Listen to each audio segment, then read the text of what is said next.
During the late Jurassic, dinosaurs ruled the land, and they were often some of the most terrifying creatures to ever exist.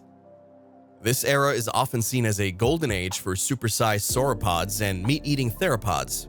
You could easily become prey or even squashed by a stampede of plant eaters. Even if you could magically make the dinosaurs disappear, the land, oceans, and skies were still teeming with dangers. First, let's get the lay of the land. Earth's continents looked very different back then. North America somewhat resembled its current shape, but to the south was Gondwana, a massive supercontinent made up of South America, the Arabian Peninsula, India, Antarctica, and Australia. Covering almost 1/6 of the Earth's surface, Gondwana was a mega blob of land. Another giant landmass was Laurasia, consisting of present-day Europe, Greenland, and parts of Asia. Unlike today, Europe was an island paradise, closer to North America, while China was next to Iran and Turkey, but far from India. The fragmented landmasses would make navigation difficult and create natural barriers that could isolate humans. The supercontinents of Gondwana and Laurasia were separated by vast stretches of water, isolating landmasses from each other. This isolation would limit the movement of humans and cut them off from potential resources or escape routes. Much of the Earth's surface during the late Jurassic was dominated by rough terrain. The formation of new mountain ranges due to tectonic activity would create a landscape filled with steep, rocky areas, difficult to navigate and treacherous for those without proper equipment. The increased tectonic activity during this period led to frequent volcanic eruptions. These eruptions would have produced lava flows, ash clouds, and poisonous gases, making many areas extremely hazardous for life in general, much less human life. Next, let's talk about the oceans. Only two major bodies of water existed, the Pacific Ocean and the Tethys Ocean. The Tethys, already ancient, had tectonic activity that raised its sea levels, submerging large parts of Laurasia. The Pacific was younger and larger, dominating the Western Hemisphere. A new body of water, the Atlantic Ocean, was emerging, though it looked more like a sea and was remarkably warmer than today. It sounds like a surfer's paradise, but really the oceans were not only warmer, but also more acidic due to volcanic activity. This would make marine environments hostile to modern humans, with potential risks from toxic algae blooms and other hazards. So how were the climate and conditions? The late Jurassic was one of the warmest periods in the Jurassic, with average daily temperatures around 20 degrees Celsius or 68 degrees Fahrenheit, making it nearly 15% warmer than today.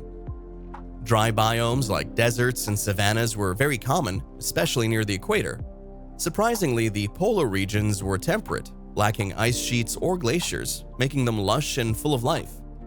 The tectonic activity that shaped the continents also caused frequent earthquakes and tsunamis. These natural disasters would pose significant risks to human survival. The warm climate could have led to intense weather patterns, including severe storms and hurricanes, adding to the environmental challenges faced by humans. The plants and animals that existed during the late Jurassic were vastly different from those today.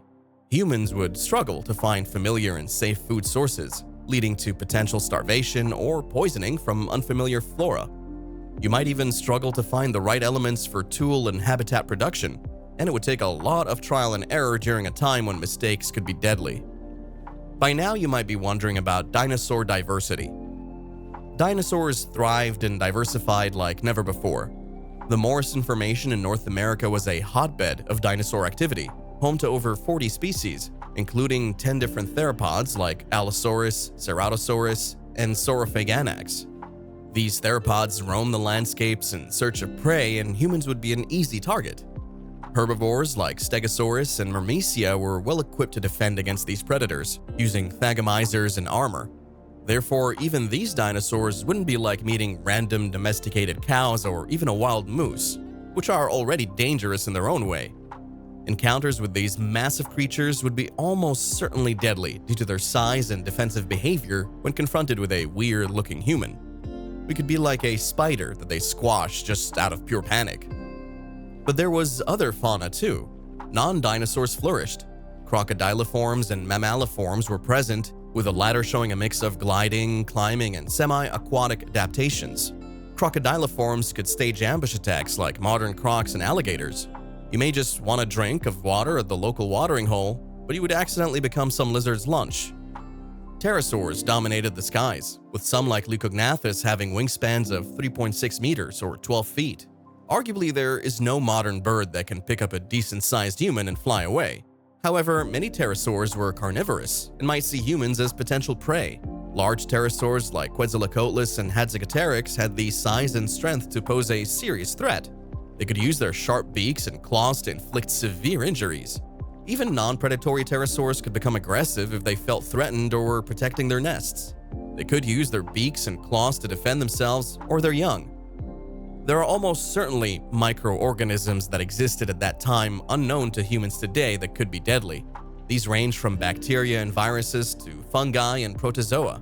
The water alone could kill you with all of its potential parasites that Homo sapiens are not adapted to survive. Finally, marine life was deadly. The oceans were home to plesiosaurs, ichthyosaurs, and marine crocs like Dacosaurus and Metacosaurus. These marine reptiles were apex predators, hunting fish, small plesiosaurs, and even turtles. Swimming or navigating these waters would be extremely dangerous for humans. So, as you can see, 150 million years ago was filled with both awe-inspiring and terrifying creatures. The Late Jurassic was a time of immense biodiversity and evolutionary innovation, making it one of the most fascinating periods in Earth's history. Thank you for joining us on this journey back in time. If you enjoyed this video, please like, subscribe, and hit that notification bell so you never miss an update. Have any thoughts or questions? Leave them in the comments section below. We'd love to hear from you.